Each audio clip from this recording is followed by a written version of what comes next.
basically, what's going on right now is there's this alien race, the Aquarians, and they're working for this other alien group. They're kind of working under duress. They have to kidnap these humans to kind of sustain their own population, but they don't really seem to be wanting to do it. They're kind of being made to. Yes. Yeah. Apparently, it seems very vague. They're like, we need to kill to live, is what the water. They were the Waterins, I believe, actually. Yeah, the water. Not Aquarian. Yeah, like it had something to do with water. No, but it's spelled WAD, like wad, but it sounds like water, kind of. I was like, well, I had to like Google it. Like, what is that pronounced? It's Waterins. WADRIAN. I think. Yeah, and I'm sure I'm going to feel completely stupid and realize that they're like a villain race from an Ultra series that I haven't watched yet.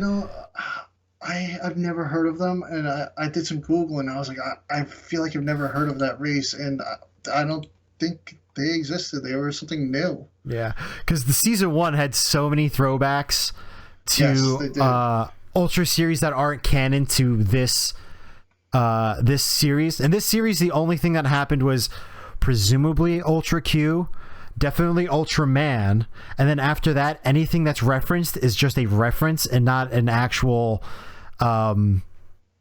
continuation or acknowledgement of that series. Yeah. Only Ultraman season 1 is canon to this. Yes. So like the whole thing with like Yapul and Ace Killer, and like I haven't seen Ace yet, so I didn't know those were all Ace references. Yeah. Yeah. So with this season, like it basically starts off, I mean, we're going to go into the plot here. So it starts off basically a group of like a mass disappearance happens in New York City. And we cut to Japan, where the photojournalist Kotaro is arriving after investigating that disappearance, and he thinks he's got a lead on it, but he's not 100% sure. So as he meets his girlfriend, who's furious with him, they've been walking out of the airport, and they're in a taxi on their way home or their apartment, wherever they're going, and the traffic just stops, and everyone's running away en masse. And there's an alien. I still can't figure out what this alien's a reference to. He looks like a giant tree or log, basically, with 4 eyes, just stomping through Japan. Big guy. We'll go 2 stories tall, maybe. He's not kaiju size, but he's a big guy. Yeah. He's just destroying it, just wild, out of control.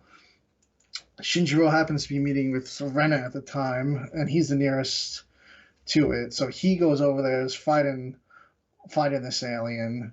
Kotaro, who we were talking about earlier, he tells his girlfriend, I think we should take some cover and get out of eyesight. So they're kind of hiding in like where you'd we go to the subway.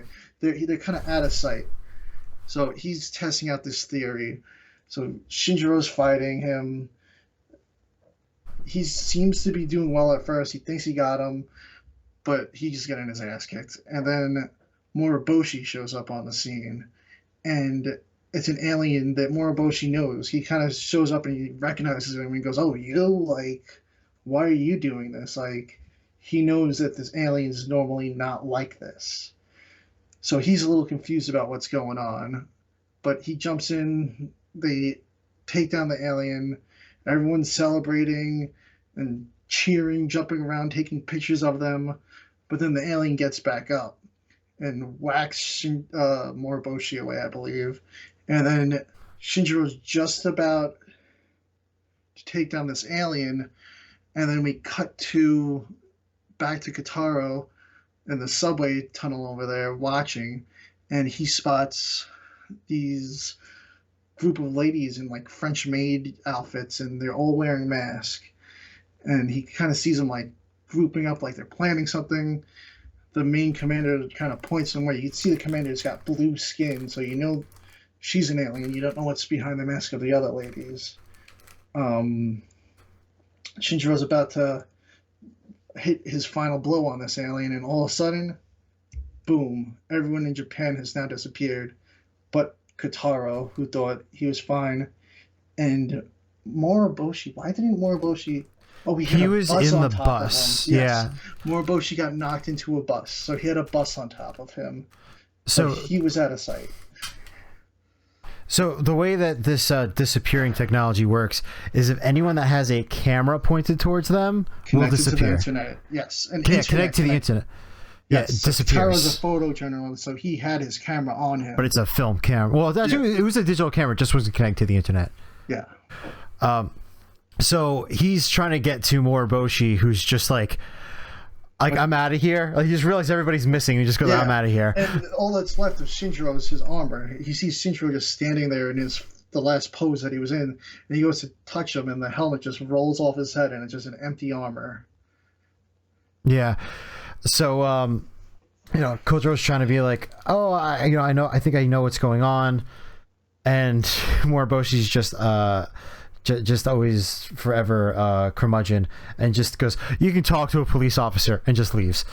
Yeah, I thought that was so odd on his part. Like, literally, there was just two survivors just show up, only two survivors in the whole damn place. It's like, I think I know what's going on, and you'd be like, well, how the hell did you survive? Instead, he's like, yeah, you just go talk to the police about it. Like, I buy it because Moriboshi. It is. He's not a nice person. But like, I don't know, like, he seems like a thorough guy, though. Like, the dude clearly survived, so he kind of had to know something, right? Like, I guess. There was no other quote-unquote survivors. I guess, but I just chalk it up to Moriboshi's just doing Moriboshi things. So, Kotaro goes to further investigate, and we get a kind of a glimpse at Jack, who's also now back in Japan. Last time we saw him, he was kidnapping Yapul. He's now back in Japan, and he's investigating why they had a big disappearance in New York. Jack's been in America is basically the what we're supposed to infer from this season. They don't tell you anything. He just shows back up. He doesn't tell you where he's been, but you're supposed to infer that he's working for the United States government in some capacity, or some type of Science Patrol US.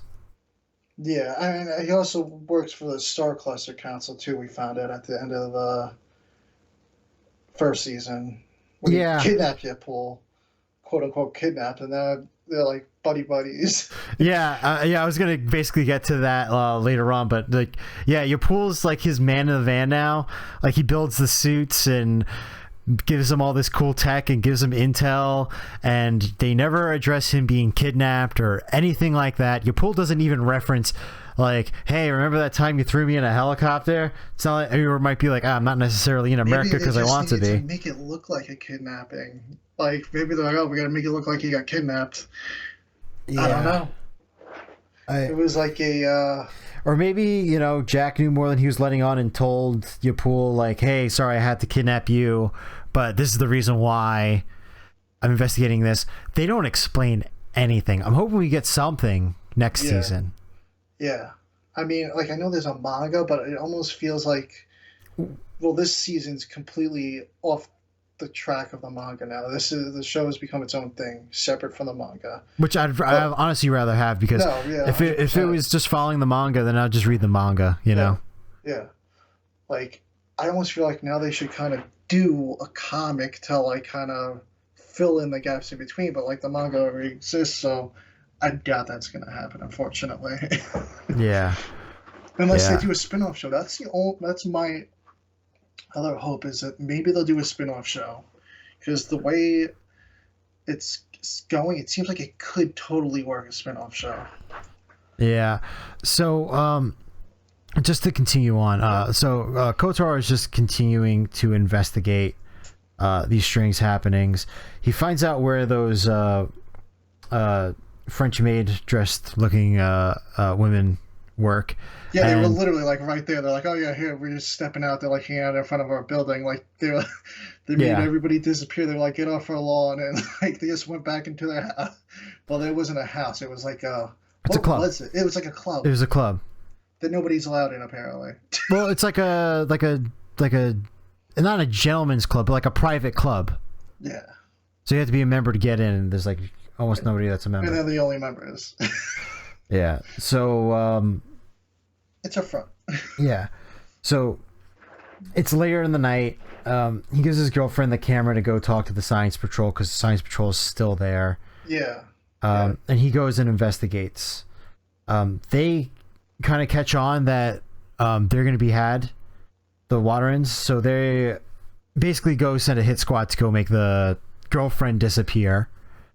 And Kotaro's kind of just there, kind of gathering information. And he discovers they're aliens. Most of the French maids are dudes. Yes. Yeah. I don't know if that was in the... I didn't get to watch the Japanese dub yet, so I don't know if that was just an American thing that they did, or, you know, if they're just aliens that are shapeshifted and they're like, oh, this is how we have to look to blend in if we're in a nightclub. Why they never, the henchmen never, actually revealed, their true form. They were, they wore the French maid dress the whole series. I think it's a constraint of... probably just the series as a whole. You know, it was a 3-year development time, and I think that they probably ran into some issues. Yeah. But anyway, they go to make the girlfriend disappear, and something goes wrong. So they don't know malfunction. The where she went. The teleportation technology kind of just malfunctions. She teleports away, but not to where the other people have been taken. Yeah, she kind of just disappears into nothingness. And obviously Kotaro freaks out, and they go to make him disappear as well. And that also malfunctions, but turns him into a giant fire monster. Yeah, that's basically what he becomes. He's basically like Johnny Blaze. Yeah. But then also he has the spirit of his girlfriend with him now. Yeah, he's seeing her and everything. So I don't know if this monster that he's become is he's in some sort of I don't know the science behind it. When he becomes a monster, he could sort of see the dimension or whatever plane she got teleported to. Is my theory. Yeah, that's basically what I was thinking, or her soul got somehow transported to him, but because she was fiery. They don't really explain it. What you said probably makes the most sense. Yeah. But anyway, he starts going on a rampage. He's burning up the whole town, and we get introduced to Ultraman completely jacked out of his mind. Yeah. We got Hulkbuster, Ultraman, whatever you want to call him. I like the new suit design because, you know what, we're getting Zafi later on in the series. And are we going to have 3 Ultras on this 6-man team look almost the exact same way? Yeah, it definitely mixes up the look of the team. It throws in some variety. Yeah, and plus, this man in the first season is a giant. He's probably in scale of the series, probably at least 7 foot, if not 7.5 feet tall. Yeah, he's a really large man. Yeah, I don't know if he's Japanese. No, he's American. He's American, so he's a big guy. I mean, Americans are big guys. Japanese people are usually a little smaller than Americans, so he kind of towers over most of the cast. He was comparable in size almost to that kaiju in the first season. Yeah, he wasn't as tall as that kaiju. No, not as tall. He was going toe to toe. But that kaiju was 10 feet tall at least. Yeah. So, he's a big guy. Yeah. And he's they don't really explain it that well in the series. I don't know if he's part Neanderthal or something. That's why he's so strong. They said he's a genuine human. And the other thing is he has his bracelet is the bracelet that in the original Ultraman, Return of Ultraman series, Ultraman Jack, he gets that bracelet from Ultra 7 when he's almost about to die, because I believe he was getting pulled into the sun, actually, because he got too close to the sun, that the gravitational pull of the sun was pulling him in there, and he was getting weak. So Ultra Seven kind of just like does like a flyby. It's like, here you go, here's this bracelet. It's gonna give you some extra powers, some extra skills, and he kind of just flies away, and Ultraman Jack just takes off. So the bracelet that Jack wears on this show, he uses it almost like a communicator. It hasn't shown any ability enhancements. It's kind of just like almost like a little Easter egg, if anything. Yeah, no, I mean he uses it basically as like his like communicator, and I think he summons the suit with it, but like Oh yeah, nobody else really has anything that summons their suit except for but he had that Taro. bracelet. The thing is, he had that bracelet in the first season, but I guess he could have had it changed enhanced because we know now that whatever resources Jack has given Yapul, it has given Yapul the ability to go far beyond his season 1 ability to make suits. Yeah, way above and beyond. Yeah, so Jack's on the scene. He subdues Taro basically by giving him a new suit that Yapul had designed, and that's the Ultraman Taro suit. Yeah. It vents out his heat. He doesn't blow up, doesn't destroy the entire city. Yeah. And Taro's was basically gonna go into like almost a meltdown thing and like blow up like miles and miles of the city. So there was gonna be casualties. So locking him in the suit was the only way to save him. Yeah. So we go over to the next episode, and Kotaro's kind of just waking up in Jack's apartment because he doesn't know really what happened. He doesn't think that any of it's real to begin with, and Jack kind of has to be like, yeah, all that happened. You turned into a giant fire monster. I had to put a suit on you. Your girlfriend's transported away, probably dead. And this episode is basically Taro and Jack working together to investigate what happened, and Moriboshi and the SSSP working together simultaneously to both come to the same conclusion. Well, Taro wasn't really working with him at first. He kind of wanted to work with him, and Jack's like, no, this is out of your league. He's like, you got to learn to take care of yourself first with this whole fire monster thing inside you. And while Jack's talking to Yapul, Taro kind of just steals the little transformer device there. I don't know what you would call it. Yeah, it's the same one that he has from his original series. I forget the name of it. I know they call Ultraman's a beta capsule. Ultra 7's got the Ultra Eye. I don't know what Taro's is called. But he steals it, takes off with the suit. He has his own lead on where to find some aliens, so he starts going down to the docks to beat up some aliens to try to get some answers to find out where his girlfriend is and where everyone else was taken. That's when Jack shows up to give him a hand. And then Moriboshi also shows up, and the three of them clear house, and they decide, Moriboshi's like, oh, you're that guy I blew off. And he actually admits, he's like, we probably would have gotten here a lot sooner if I would have just listened to you. Yeah. So all this is going on down by the docks, but meanwhile, I bet everybody's wondering right now. They're like, "Oh, what are we on episode 3 right now?" We're at the end of episode 3. Yeah. Episode 3 flies. Not that much happens in it, but it basically flies by. Yeah, but everyone's probably wondering right now.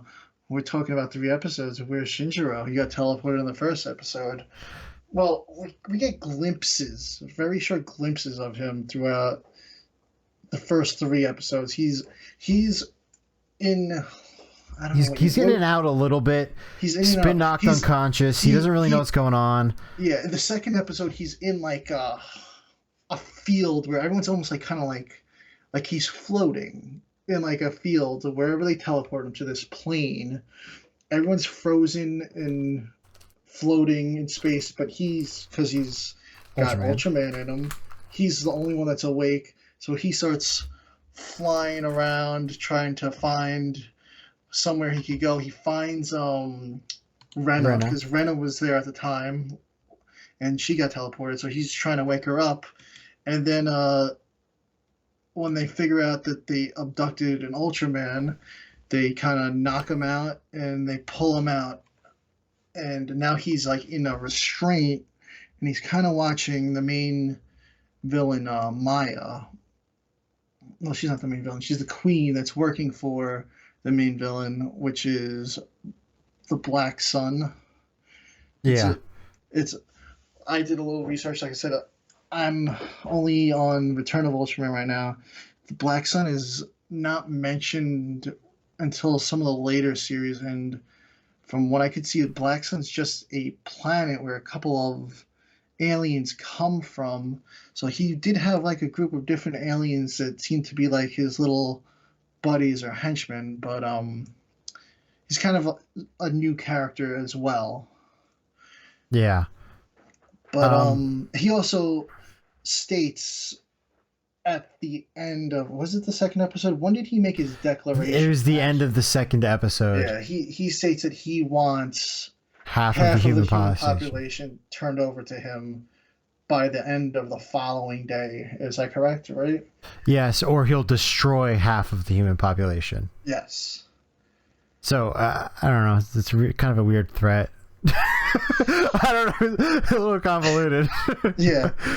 Give me half or I'll kill half. Like. Yeah. But, you know, that was the plot that they went with. You know, I think Ultraman's filled with a bunch of really weird alien invasion plot lines, so this kind of just fits in.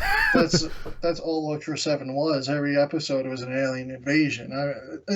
I said he's my favorite Ultra, but this series did get a little repetitive. The Ultra 7 series, the original one from way back in the day, it got a little repetitive. It's like, can they just be like flying by and just be like, yeah, screw it, we're gonna just blow it up? Like, nope, everything's was an invasion. Yeah. So we do get some our first look at Seiji, and he's with Bemular, and it looks like he's probably been getting trained or just recovering. They don't really say what he's been doing in this time since. I mean, last time we saw him, he was basically dead. Yes. He had a hole through his chest. He lost both of his artificial arms. He was basically dead. Yeah. So Bemular's basically just says, hey, why don't you just go up there and go get a Shinjiro, and I'll just go disappear for the next rest of the series until the end.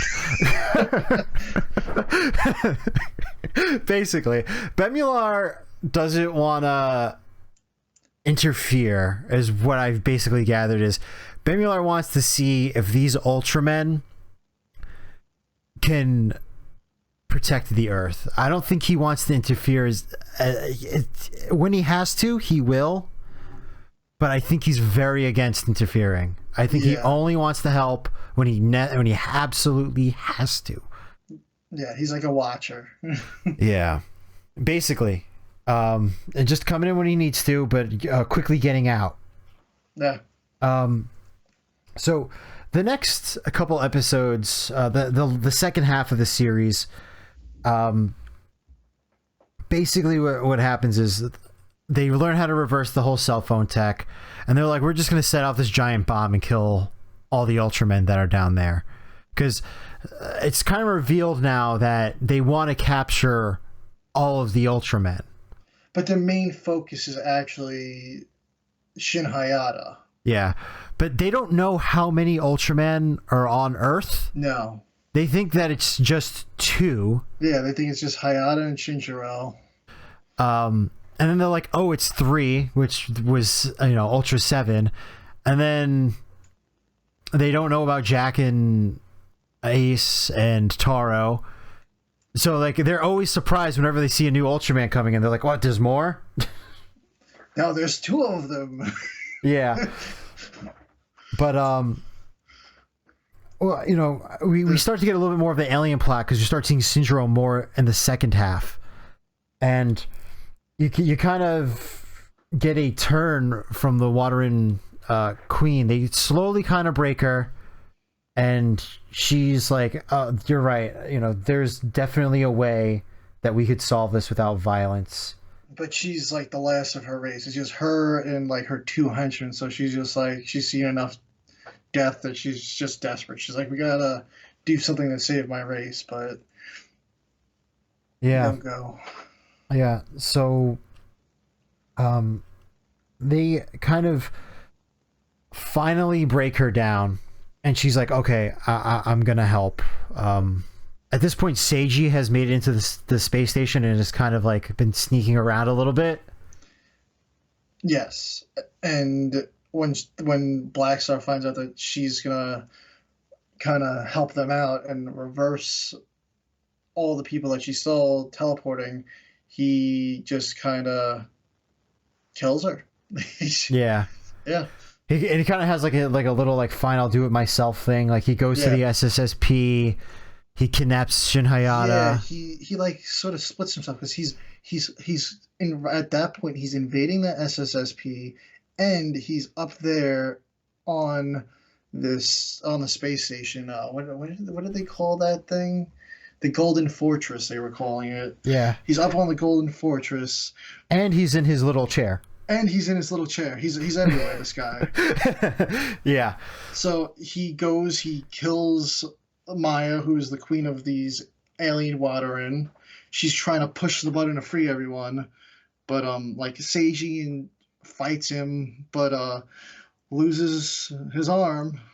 Yeah, he loses his arm to like this like octopus brain thing. Yes. And it's just like, really, to him? I was like, you couldn't wait till he gets to the final fight, or he fights one of the bigger henchmen. Yeah. He just loses his arm immediately. Yeah, that alien, it was like a take on like the alien Chibul from Ultra 7, I believe. Yeah. Because I was like, I'm like, this guy looks familiar. I'm like, I've definitely seen him. And yeah, he was in an episode of Ultra 7. Yeah. That was a cool episode too. I believe he disguised himself as like a toy maker, and he basically was like attacking people with toys, if I'm correct. Yeah. I haven't seen it yet. I'm still I'm still way earlier. I'm so far behind. But one of my favorite moments happens before this fight, and Seiji basically helps Shinjiro get off the station, but he doesn't give him his suit. So he just throws him into like the hangar and just opens up the airlock and just shoots him out into space. Yeah. And like the whole time Shinjiro's like, no, please don't, and then Seiji just like, bye, and he's like waving bye. Yeah. And just shoots him off the spaceship. Yeah, he's like, are you sure this is gonna be safe? He's like, yeah, it'll be fine. He's like, you should breathe. But yeah, he was fine.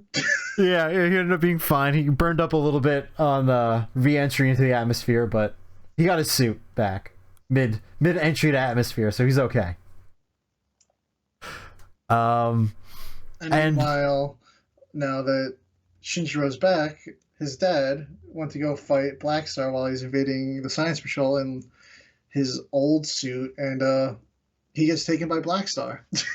Yeah. So now Shinjiro's back and Hayata's gone. Yeah.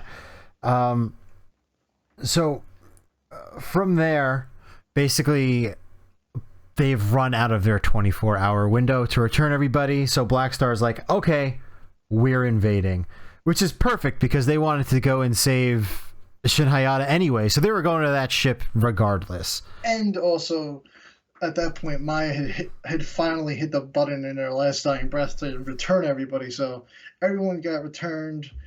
So Black Star's got nothing to lose. So he's just like, screw it. I lost the guys I took already. Now I'm going to go down there and we're going to cause havoc. Yeah. And now, if all this kind of seems... We haven't exactly covered this season exactly 100% in order. That's not the point of this. Is more of just to say like what our thoughts on it. But if this sounds like a little hectic and a little all over the place, it kind of was. It kind of was. This happened basically in like an episode and a half, and then the next episode and a half is the final fight. Yeah, it is an extremely abridged season. And again, it is more akin to a anime movie where they kind of have to build up the villain, and then like the last 15 minutes they're like, okay, we're getting this final fight in because we have to wrap. That's kind of how this season felt. But they took, while you were still rushing, they still kind of had little moments in there, and it was all really appreciated. There's all little nods. I appreciated, I don't know if that's just like a sound that Tsuburaya uses or if Toho gave them permission to use. But in the earlier seasons of Ultraman, I know that they used to use the King Ghidorah sound for like phones and stuff like that. Like Jack's bracelet makes that noise. And, you know, they still took their time to fit little nods in where they could. And that's how you could tell. Like, I know some people might be like, oh, they slapdashed this season together and threw it up on Netflix. I think this was more of a product of the circumstance. Yeah. But they still did what they could where they could do it. Yeah, Netflix was probably like, listen, we're giving you 6, you got to cram it into 6. Yeah. Which is probably why they decided to go with the story like this versus really progressing the main storyline super well. We've kind of got main storyline at the beginning and at the end of the season. Anyway, just to get back to now the final fight.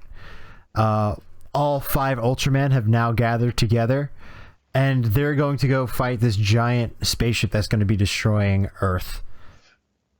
Yeah, and the spaceship basically comes down and merges with a second part, and it's now they call it, like I said, they're calling it the Golden Fortress, but it's really a reference to Mighty Joe from Ultra 7 back in the day. It's everyone, if you're an Ultraman fan, or you've seen Mighty Joe all over, King Joe, not Mighty Joe, King Joe, all over the place. I'm thinking Mighty Joe Young, King Joe, and it's basically a giant robot, and that's basically what the space station turns into, is a massive, like this thing is way beyond kaiju size. I mean, this thing is towering. Yeah, it's like the size of like maybe like a couple city blocks. It could probably go toe to toe with Godzilla Earth. We're talking probably. It's big. Yeah, it's pretty big. Like it's towering over skyscrapers. We'll go Godzilla Earth or Ultima between there, I would say. Yeah, and it's going straight for the SSSP. Yeah. So it shoots this giant beam at the SSSP, and out of nowhere, because he knows that they can't handle it, Bemular comes, shoots a Specium Ray, but not only he doesn't destroy this spaceship this time, it actually knocks him. Yeah, it takes him out. So it doesn't kill him, but it doesn't kill him, but it does knock him. It took shooting a ray that big took a lot out of him, but he gets knocked, and basically that's their way of writing him out of this final fight. They're like, no, we're not using Bemular as a catch-all just to end all the final fights. Yeah. They're going to have to take care of this themselves this time. So they split up into 3 different groups. Yeah, you got to remember, Hayata's still on board. This thing is stomping through the city. Seiji's still on there. And now all we have on the ground still is just Taro, Jack, and... Oh, we also have Shinjiro's there. And Moriboshi. So Seiji and Hayata on the Golden Fortress, the rest are on the ground. So Shinjiro goes back onto the Golden Fortress for a rescue mission. Meanwhile, Yapul informs Jack that they got a half hour before this thing's cannon recharges, and this time Bemular is not around to block it. So Seven decides he's going to be the one to go head first to destroy the cannon. Yes. Yeah, he said, now's my opportunity.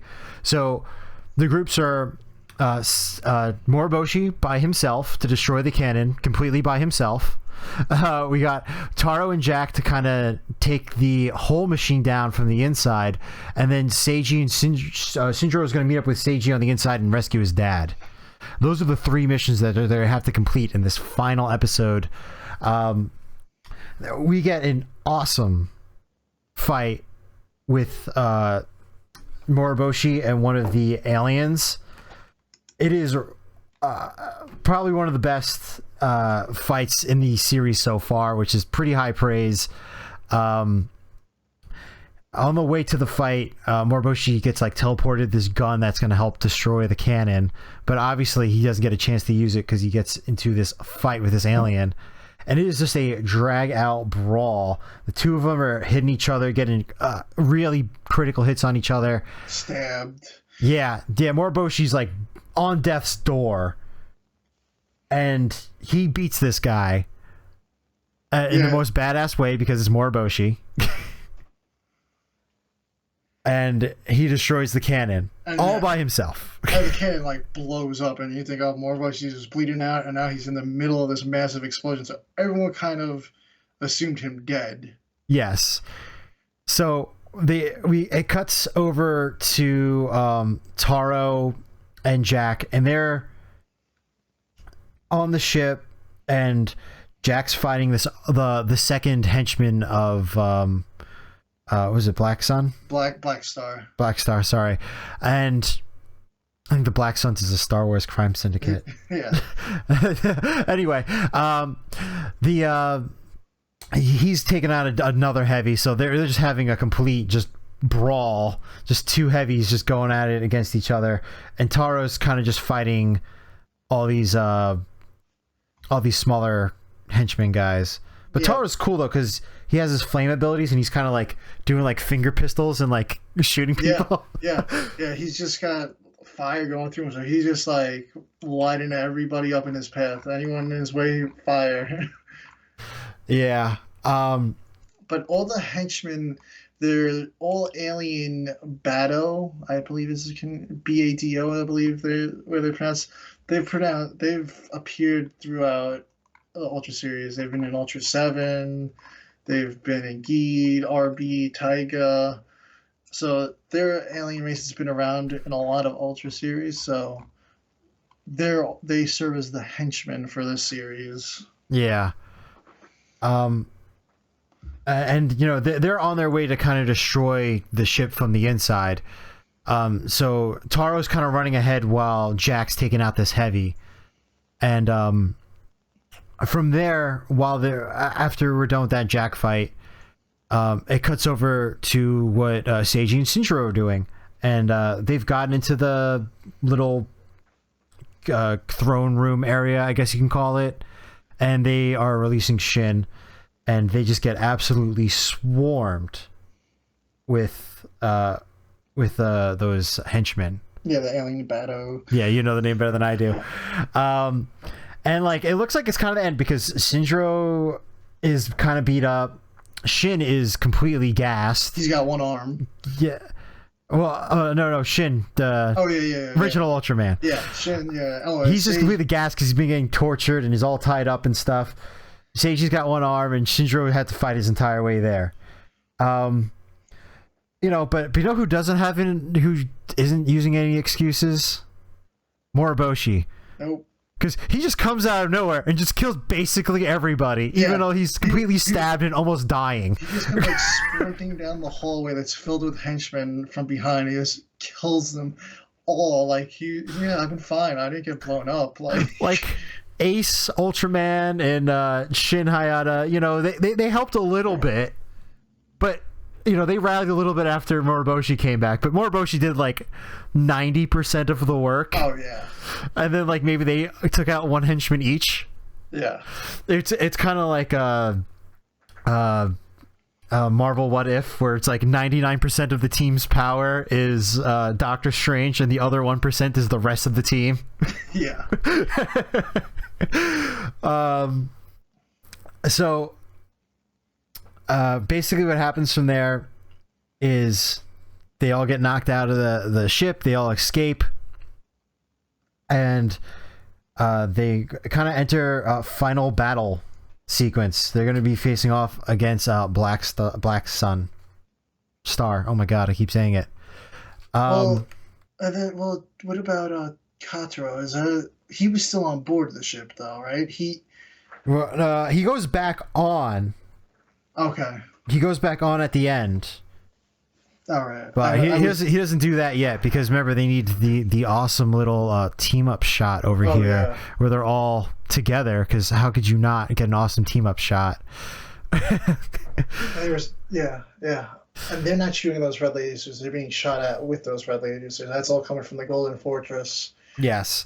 So and Ben Miller's not actually there.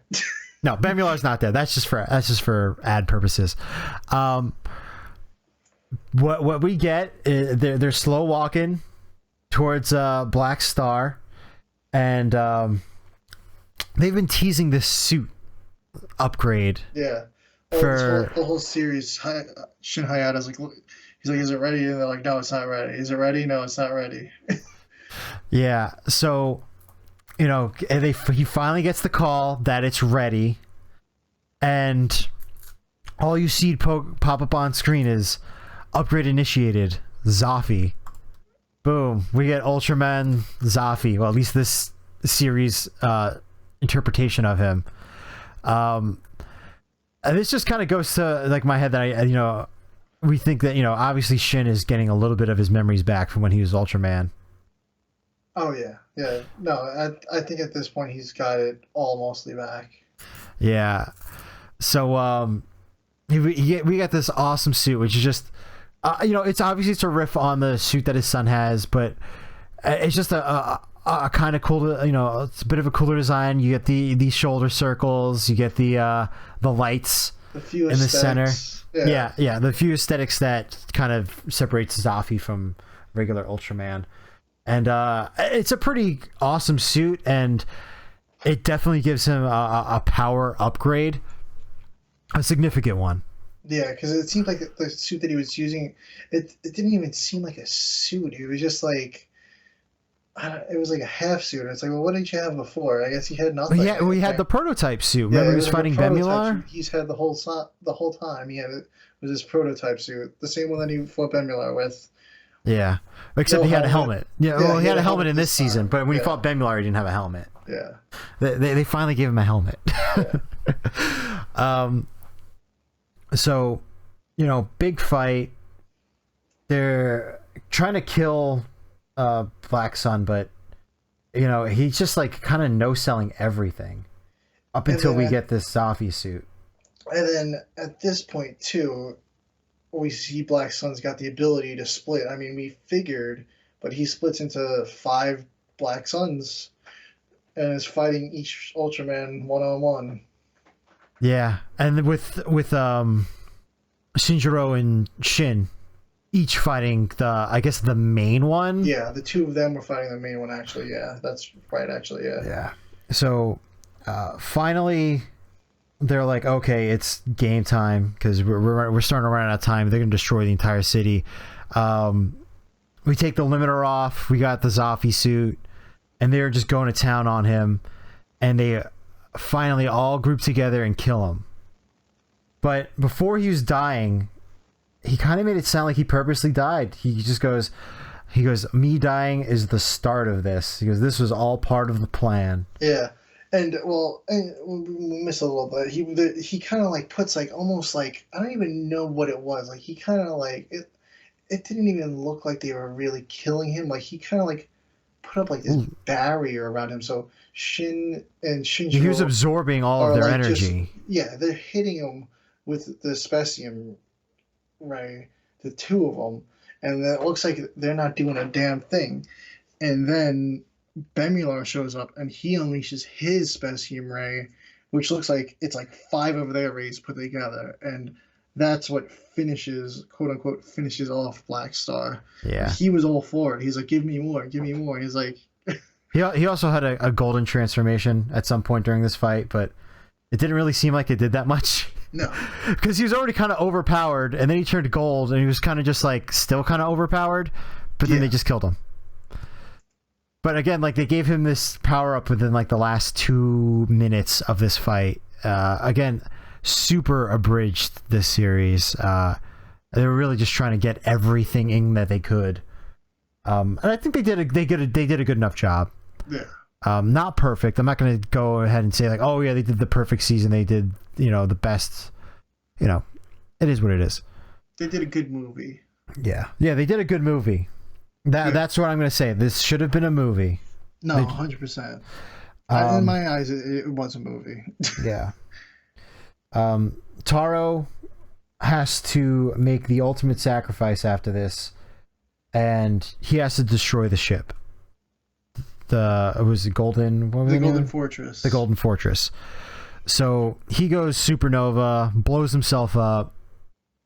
Inside the ship. Yeah, inside the ship. He's reunited with his girlfriend. And you think he's dead. Yeah, it seems like he's dead. He's on some plane. Yeah. Whatever that teleportation plane is where his girlfriend is. Izumi. And they go... that's kind of it. Everybody leaves the fight. And they go back to the... I guess it's a soccer stadium where they fought Bemular in the first season. They go meet all the people that came back. Yeah, all the people that came back got teleported to that soccer stadium. Yeah, I know. Shinjiro finally gets a kiss from Rena. He literally jumps like 30 feet in the air, and everyone's just like Shin's really proud, and like Jack's like, yeah, you go get him, Tiger. And then like Moribo's just like, oh, this kid. He's like, I can kill him right now. He's like, he's right there. He's like, it's so easy. And then like Ace is just like big brother. Yeah, he's like, he's pathetic, but he's like, I admire him. Yeah, and it's kind of like one of those like bittersweet things where they're all kind of happy because everything ended up being okay, but Taro is dead. From there, we get a cut back to Taro in kind of like space, but that same plane where his girlfriend is, and Bemular shows up, and he asked him kind of the same question that Ide asked Shinjiro when he was going to give him the Ultraman suit, which was like, are you going to fight for justice? You know, are you going to do what's right? And Taro says yes. I think he's finally accepted responsibility because he didn't want to be the light. He got some closure from his girlfriend. Yeah, so Bemular literally breathes Kotaro back to life and brings him back to the football stadium. Yeah, he drops him out of thin air. Yeah. So he brings him back to life, and Jack says, everyone's happy, they're celebrating again. And Jack goes, there seems to be a lot of Ultramen here in Japan. How about you and I go head back to USA and be Ultraman over there while they're Ultramen over here? And that's the wrap on the season.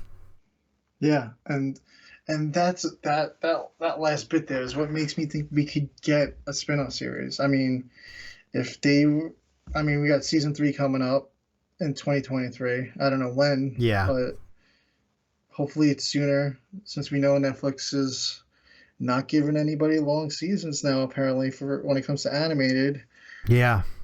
So I'm hoping that maybe, I don't want to say that I don't want to see Jack and Kotaro next season because they're staples now, but I'm hoping maybe we'll get a spin-off series about the two of them. I'm guessing it's a long shot, but yeah, it's possible. So some news came out I think the day after this season dropped. Yeah. They did a teaser. Even the day it dropped, honestly. Yeah, they did a teaser trailer for Ultraman Season 3 on Netflix, and they said that it's the finale. That they're getting season. One last season, and it's going to wrap everything up, and that's going to be it. And before I get into any further speculation, because I think we're going to get into final thoughts and kind of like more spoiler-ish free stuff to bring to what people have skipped ahead to, I just want to bring a very small conspiracy theory that I have, and that is that Bemular is like totally like follower of Ultra. Yeah. I mean, like, their designs are like, they're not exactly the same, obviously, but there's definitely some cues taken from each design.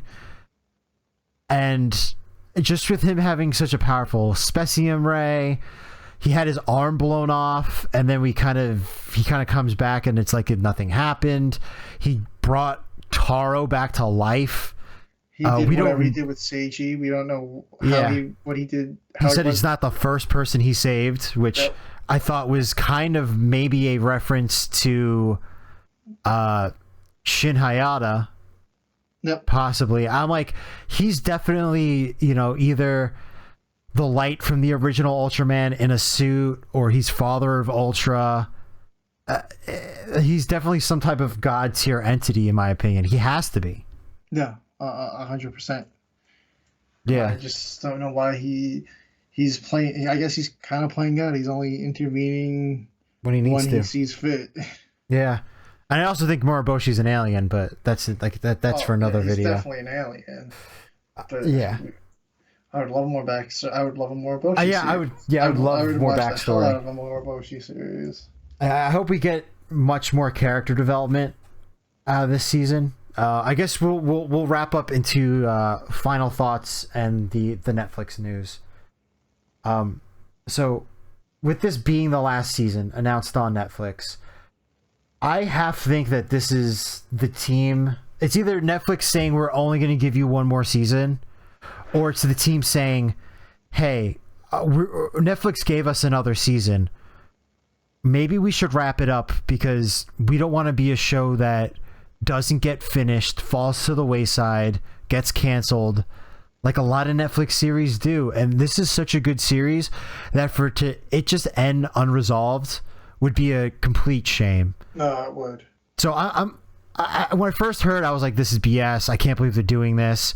But after having a week of all this Netflix crumbling, I'm like, hey, they're getting a last season. There's so many shows that do not get this privilege. No, and I'm happy that we're going to get a conclusion to this. And I don't know what this does for I don't know if they're ending on good terms or what with Netflix, but there's still supposed to be the Netflix Ultraman movie that they announced. I don't even know when, 2 years ago, maybe? Yeah, I think they're probably going to wait to see what happens with Shin Ultraman and just see what the reception was from that. It looks awesome. That's all I know. Just the first 2 trailers, the teaser, the original trailer, and then the trailer that came out 2 weeks ago. Yeah, it was about 2 weeks ago. Yeah. Yeah. And like I said, Netflix is scaring me. I mean, the way Pacific Rim: The Black Season 2 ended, felt like they could have continued that also. It still hurts me how they just killed the Dark Crystal series the day after it won an Emmy. I'm like, it just literally just won an award for best TV series for, I think they call it a kids TV series, and there was no way that was a kids TV series, the Dark Crystal. But that's neither here nor there. Netflix has become very notorious for canceling shows that are popular. Unless your show is called Stranger Things or Cobra Kai, they're not keeping much around. They really aren't. And it's like the spending is just in such bad places. Yeah. I mean, the budget for an episode of Mandalorian is $15 million per episode. The budget for one episode of Stranger Things is $30 million. This newest season of Stranger Things that's coming out cost Netflix $250 million to produce. Holy shit, I did not know that. Oh my god. Yeah, they're sinking like Avengers Endgame levels of money into that show. The final season. Yeah, they're kind of putting it all on Stranger Things, but the problem is that I think everybody that's on Stranger Things has outgrown Stranger Things.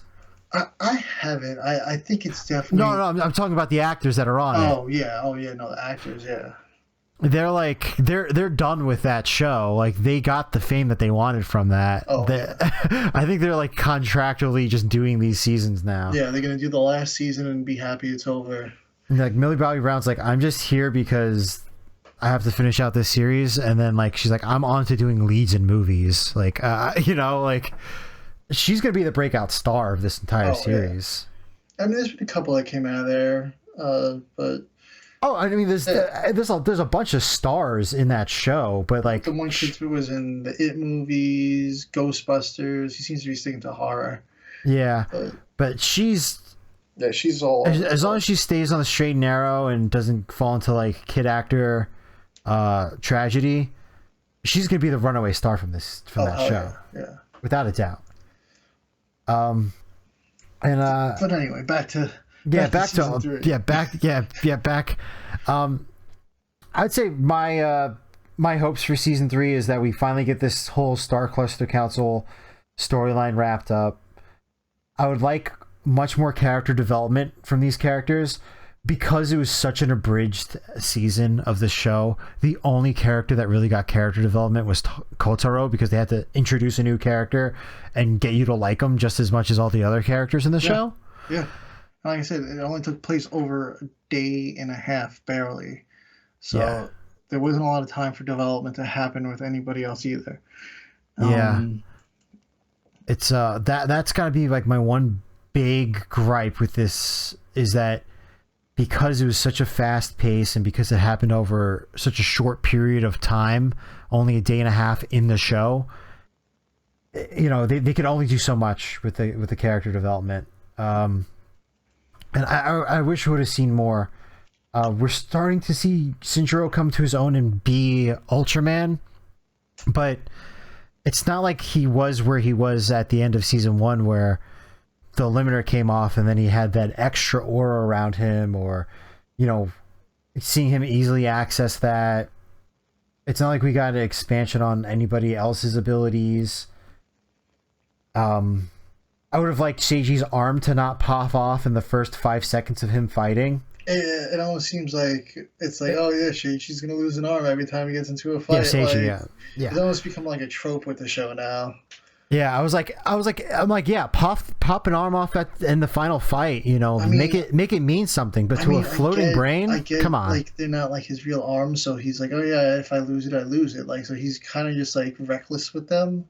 Yeah, I get that, but can we get Yapul to make an arm that can pop back on when it pops off? Yeah, like a magnetic one, like yo, yeah, it could pop right back. If he can fit an entire Ultraman suit into a pendant, you think he can make arms that can reattach? Yeah, I mean, they could pretty much warp those suits to them. They teleport the suit. You're telling me you can't teleport an arm? Yeah, those are like my just the little things with the show where I'm just like I get it's. If everything just magically happened, there's no adversity, it wouldn't be as interesting. But if you're gonna work up to a moment where the guy becomes an impaired fight, impaired his ability to fight, make it happen in like the last thing, not to some like low level henchman. Yeah. That's honestly like my two big gripes with this season, was I wanted more from a Seiji.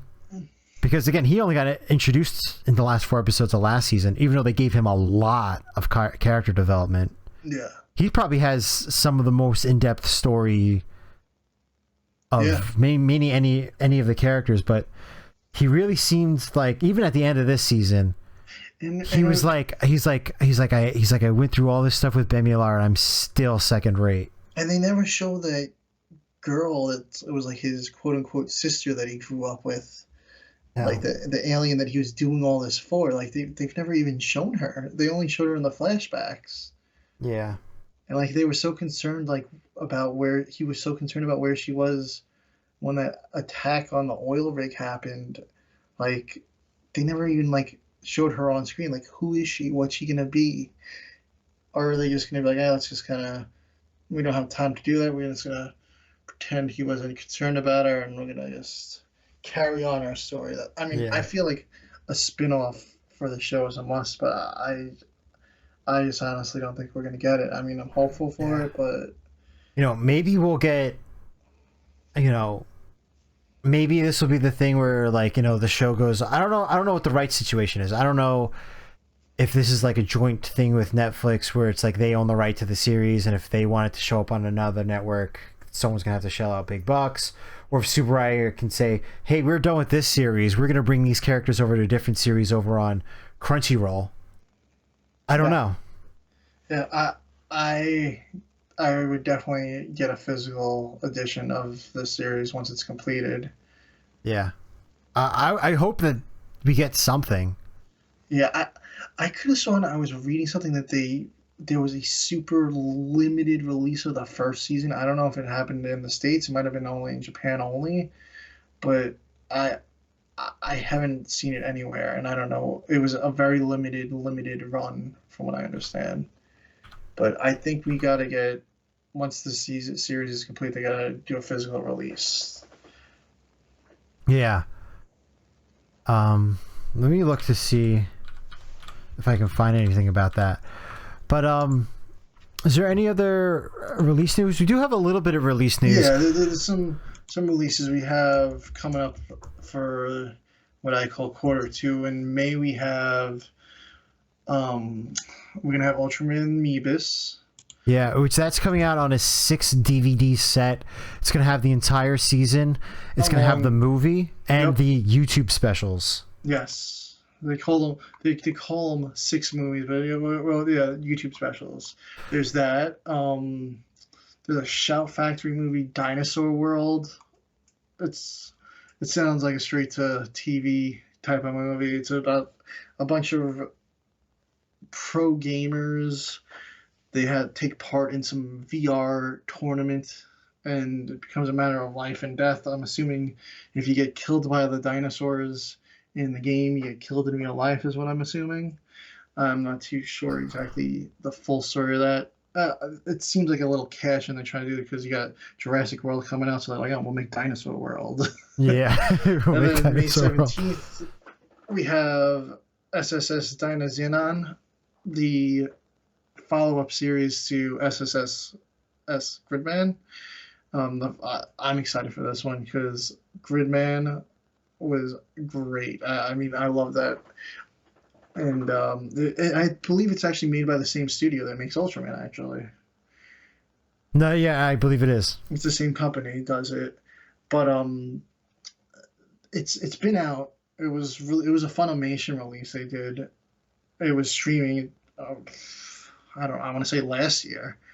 And but it was only subbed, and according to the back of the cover art for this release, there's going to be English dub on it, so I'm excited for that. I mean, we watched Ultraman in dub too. This is what we're reviewing, but I don't have a problem reading subs, but sometimes just a dub is nice, especially for an anime. I don't mind a dub. So if I'm gonna watch something that's subbed, it's gonna be by myself. Yes. If my wife is in the room, she is not gonna watch 3 hours of a sub. She wants this to be easy watching, and if I want her to like something, like she likes Netflix Ultraman, she's not gonna sit down and read the sub of it though. No. And I'm not going to sit down for 6 hours and watch the first season subbed in one shot. I'll only do that with a dub. Yeah.